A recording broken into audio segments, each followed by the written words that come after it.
Bonjour à tous, bienvenue dans le blog du ROI des réseaux sociaux. Aujourd'hui, vous vous rappelez qu'au début de mon blog, je vous ai parlé d'une personne, surtout d'un réseau, on va dire un réseau social. Je pense qu'on va changer de terme après, mais on va parler de... Je vous ai parlé de Kuiper, ça vous dit quelque chose? Aujourd'hui, c'est son créateur, Monsieur Charles Hellé. Bonjour Charles, tu vas bien? Bonjour. Alors Charles, est-ce que tu peux te présenter un petit peu et m'en dire un peu plus sur Kuiper? Je suis Charles Hellé. Jusque-là, tout va bien. Jusqu'à C'est bien moi. ça. Avant de créer Kuiper, j'ai travaillé pendant plus d'une quinzaine d'années dans les métiers de l'informatique, aussi bien en industrie que dans les sociétés de services où j'ai occupé différents postes, de développeur à chef de projet, chef de produit et autres. Pendant ces années-là, accumuler un certain nombre de savoirs et surtout observer des besoins autour du traitement de l'information, de la manière d'archiver et d'organiser ces informations et de la partager. Toute cette expérience, donc j'ai essayé de la synthétiser à travers Kuiper, qui est l'application dont j'ai la charge aujourd'hui avec Marc Jacquier, qui est mon associé. Et nous avons lancé Kuiper en 2009. Et aujourd'hui, Kuiper, c'est un réseau social, kuiper.com, gratuit, sur lequel on peut stocker toute forme d'informations glanées sur le web, que ce soit des textes, des images ou des vidéos. Ce que j'allais te demander. Sur sa page, on peut publier aussi de l'information sur sa page Kuiper à partir de son téléphone portable, sans rien installer, c'est très important. Un téléphone portable, vous envoyez un email et puis l'information est publiée sur votre page. Et dans la version qui arrive certainement au moment où sortira ce podcast, on pourra même agréger ses flux Twitter et Facebook directement sur sa page Kuiper. Bref, on a essayé d'en faire un outil simple, souple, de ce que nous avons appelé en 2008-2009 social broadcasting, hip, entassé, organisé, et broadcast, diffusé, partagé, social hipcasting, et que certains blogueurs appellent depuis du content creation. Ils ont changé le nom, mais c'est à peu près le même mais bon, ça nous rassure parce qu'on fait juste ça depuis 2008-2009 et ça démontre que nous sommes dans les thématiques actuelles, quoi, qui sont comment gérer l'infobésité, le trop-plein d'informations, comment l'organiser, comment le stocker, au-delà du bookmarking, et comment le partager avec ses communautés. Bah alors maintenant, moi je vais te poser une question un peu plus technique. À l'heure actuelle, je suis une entreprise. Je souhaite utiliser Kuiper. À quoi Kuiper peut me servir et comment ça va améliorer? Je ne sais pas ce que ça peut améliorer pour mon entreprise. Est-ce que tu peux m'en dire un peu plus? Alors, à notre niveau, nous avons pour l'entreprise conçu deux offres. Une première que nous appellerons Easy Publishing et publier facilement de l'information et visibilité. Donc cette offre tourne essentiellement autour du quick mail. La possibilité, disais-je tantôt, de publier de l'information par email, donc à partir de sa boîte email traditionnelle ou d'un téléphone portable. Quels besoins avons-nous identifiés? Nous avons identifié que de nombreuses entreprises avaient souvent des sites internet qui étaient pauvres en contenu. Que de nombreuses entreprises avaient souvent des pages fans sur Facebook et certaines pages sur Twitter qui parfois étaient même plus riches en contenu et en interaction que leur propre site internet. Et nous sommes dit comment faire en sorte que l'entreprise se réapproprie son identité numérique en recréant du lien et du contenu et du participatif, mais chez elle. Eh ben, nous mettons en place en plug and play, c'est vraiment un code que nous fournissons aux entreprises, nous mettons en place la possibilité, nous donnons la possibilité aux entreprises de mettre en place chez elles directement un moteur de publication extrêmement simplifié qui fait qu'on peut partager de l'information sur le site de l'entreprise par email. Donc on peut alimenter son site comme ça, on peut créer des espaces où on va recueillir des avis de clients et de consommateurs, mais chez vous, mais tout en synchronisant aussi cette information sur Twitter et sur Facebook. Donc le flux n'est plus seulement unilatéral, ce n'est plus seulement de l'entreprise vers Facebook, Twitter ou même Kuiper, c'est du consommateur vers l'entreprise et ensuite vers les réseaux sociaux. Donc vous faites du 3 ou du 4 en 1, mais en recréant du lien et de la valeur chez vous. Deuxième offre, les réseaux sociaux d'entreprise. Toujours basé autour de la problématique de l'éditorialisation. Ça vient de mon passé dans les ERP.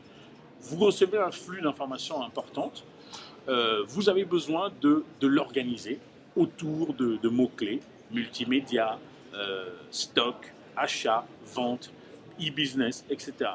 Donc, vous allez, en mettant en place Quipper chez vous, vous donnez la possibilité à vos salariés, à vos partenaires ou à vos clients d'aller glaner des informations, de les organiser et de manière consciente ou inconsciente, vous créez un outil permanent de veille, de partage d'informations et surtout de stockage d'informations en interne. Mais ça se fait en 2 clics. Vous avez utilisé Quipper. On ne peut pas faire plus facile. Hein. J'ai vu que ça allait vraiment vite et que c'était simple. Ça j'en doute pas. Mais c'est vraiment très bien pour les entreprises dans le sens où je vois que ça peut être un moyen d'archive. Parce que là, tu me dis que parce que toutes ces informations stockées, genre, peuvent être gardées, il n'y a pas de problème, il n'y a pas de souci là-dessus. Ah non, pas du tout. Quand vous créez, je vois qu'il y a, là aussi je vais prendre des exemples, ceux qui nous écoutent le font tout le temps. Quand une entreprise organise un événement comme celui qui nous accueille aujourd'hui, qu'est-ce qu'ils font? Ils vont mettre en place un hashtag sur Twitter. Voilà. Vous afficherez le hashtag certainement, c'est le dièse FEM 2011. Bon, ce hashtag, quand vous voulez suivre les conversations en temps réel, c'est magnifique. Vous pouvez suivre les conversations de plusieurs personnes en même temps. Mais demain, si on va faire une recherche autour de ce hashtag, on aura perdu toutes les conversations d'aujourd'hui. Oui. C'est dommage. En mettant en place Quipper en interne, vous donnez la possibilité de suivre les conversations, mais aussi de les archiver. Parce que dans le flux d'informations qui est passé tout à l'heure, il y a des informations qui ont de la valeur pour vous, de la valeur pour moi, et avec un Quipper, vous pouvez keeper, garder celles des informations qui ont un intérêt à vos yeux. Moi, j'ai vu tout à l'heure, par exemple, un tweet sur la pyramide de Maslow. Oui, j'ai vu aussi. Bon, je me suis dit, ah tiens, c'est intéressant, celui-ci, j'aimerais bien creuser, aller le lire à tête reposée, cliquer sur le lien et poursuivre l'exploration. Mais j'étais en train de discuter avec vous, j'étais en train de discuter avec quelqu'un avant vous, et cette information, elle est passée, et elle est certainement noyée dans le flux d'informations. Vous voyez, comment je fais aujourd'hui si je veux retrouver ce tweet, ou si j'ai envie de le retrouver dans une semaine? Avec un Quipper, j'aurais eu tout de suite le bouton Quip This, et ça m'aurait stocké l'information sur ma page personnelle, et je l'aurais relu plus tard, je l'aurais peut-être même partagé avec un collègue, et ainsi de suite. Donc, archivage, organisation, partage. D'accord. Alors maintenant, dis-moi, pour toi, quel est le retour sur investissement? Parce qu'on va quand même y arriver, tu sais très bien que c'est une question qu'on doit te poser assez souvent. Quel est le retour sur investissement de ce type d'outil? D'accord. Sur la première offre Easy Publishing, je décrivais tout à l'heure, si vous allez sur un site comme Carlsberg Live, bon, c'est un site sur lequel vous pouvez retrouver des événements organisés par la marque, à la montagne, etc., mais qui est alimenté en temps réel par les sympathisants et les amis de la marque par email. Le retour sur investissement, il est lequel? On crée de la valeur et du contenu sur le site, donc ça fait quand même des centaines de photos. On va créer de la visibilité, parce que beaucoup de photos, beaucoup de contenu tout de suite. D'un seul coup, ça augmente. L'indexation, je ne vous apprends rien. Non. Deuxième gain, les coûts. Vous n'avez pas mandaté une personne pour mettre à jour l'information. C'est les gens qui l'alimentent de manière participative, tout seul. Donc vous vous retrouvez avec une somme d'informations importante, alimentée de manière participative et humaine, de manière complètement spontanée. Donc ça, c'est énorme en termes de coûts. Vous n'avez pas à mettre quelqu'un dessus tout le temps. Et autre chose, vous maintenez le lien avec vos clients ou vos amis ou vos partenaires. Pour une marque comme celle-là qui organise des événements, elle continue de garder le lien avec ses consommateurs et c'est très important. Donc, on a un gain en termes de visibilité, gain en termes de coûts et gain surtout parce que derrière, on fait du participatif, on donne la parole aux consommateurs. D'accord, ok. Alors juste un petit point, tu viens de me dire que tout à l'heure c'est bien parce que tout le monde donne en fait. Mhm. Donc t'as pas besoin d'une personne. Mais est-ce que tu peux quand même modérer tout ça? Est-ce Oui. que... Alors là, je vous ai donné un exemple où il n'y a pas de modération a priori, mais là, c'est le client qui va décider, qui va dire je modère a priori ou a posteriori. Ce sont des choses où nous lui donnons la possibilité sur lesquelles nous lui donnons la possibilité de pouvoir agir.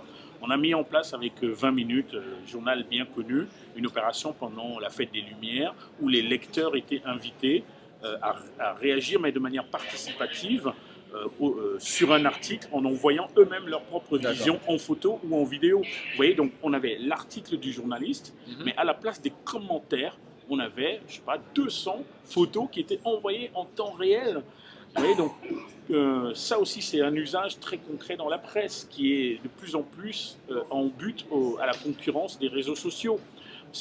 On se rend compte que les lecteurs et donc les consommateurs ont de plus en plus à leur disposition des outils d'interaction et que si on les coupe de cette interaction, eh ben, ils continueront les conversations sur les réseaux sociaux au détriment de la marque.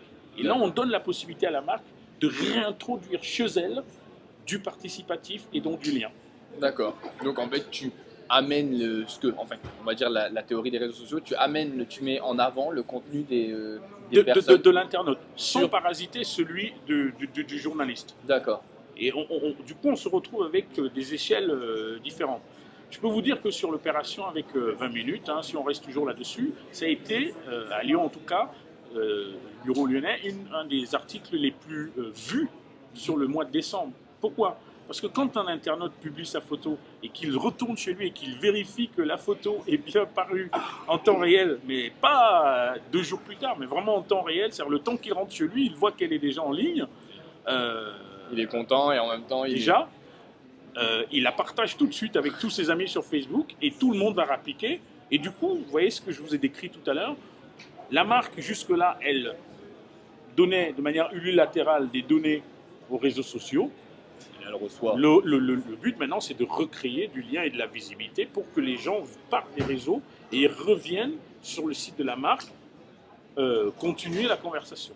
D'accord. Alors, petit piège, mais juste pour la fin, dis-moi, est-ce qu'on voit que, on prend l'exemple de Facebook, c'est pas chez nous, donc à partir de là, on gère pas l'outil Facebook. Si je te dis Kuiper, est-ce que Kuiper, c'est l'entreprise ou c'est quelque chose que vous contrôlez? Qu'on contrôle dans quel sens? Là, au niveau de la liberté, au niveau du changement, des changements d'utilisation ou des changements qui peuvent être faits. Je prends l'exemple de Facebook avec ses conditions d'utilisation. Oui, je prends un témoin et puis je prends un témoin les gens qui les spectateurs. Les conditions d'utilisation sur Kuiper sont on ne peut plus simplifier. Déjà pour s'inscrire sur Kuiper, vous avez un pseudo, une adresse email, un mot de passe et le tour est joué. Si vous voulez vous inscrire à travers votre compte Twitter et Facebook, ça va être possible sur la version qui sera en ligne très bientôt, très prochainement. Vous pouvez utiliser votre Facebook et votre Twitter, mais on a des conditions d'utilisation, on ne peut plus simplifier. Et surtout, on garde toujours le lien vers la source des informations. Si l'information vient d'un journal, il y aura toujours un lien vers la source. Donc on n'est pas en but à des problèmes de vie privée, puisque la vocation du réseau n'est pas de se raconter, mais plutôt de raconter ses passions et ses lectures. Donc on n'a pas ce souci-là. On n'a pas basé notre valorisation sur notre audience. De nombreuses applications sont valorisées parce qu'elles ont X millions d'utilisateurs et que pour eux, le Graal, il est là.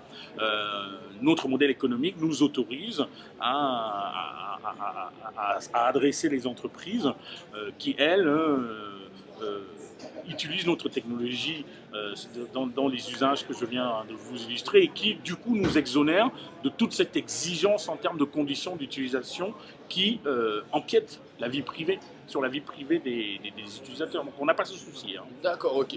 En tout cas, si vous voulez un complément d'information, n'hésitez pas à aller visiter ou à tester un compte Kuiper. Ça peut être intéressant. Charles, merci beaucoup d'avoir répondu à toutes ces questions. Et puis, j'espère te revoir bientôt pour la 2e ou 3e version de Kuiper. de Kuiper. Je suis ravi de te rencontrer en vrai. Tu existes. Ça m'a Voilà. fait plaisir aussi. Tu n'es pas qu'une entité un petit peu virtuelle, donc tu non, non, es véritablement un être humain. Et je salue les... Ils sont où les Ils sont là. Ouais, au fond, là-bas. Ouais. Salut. À bientôt.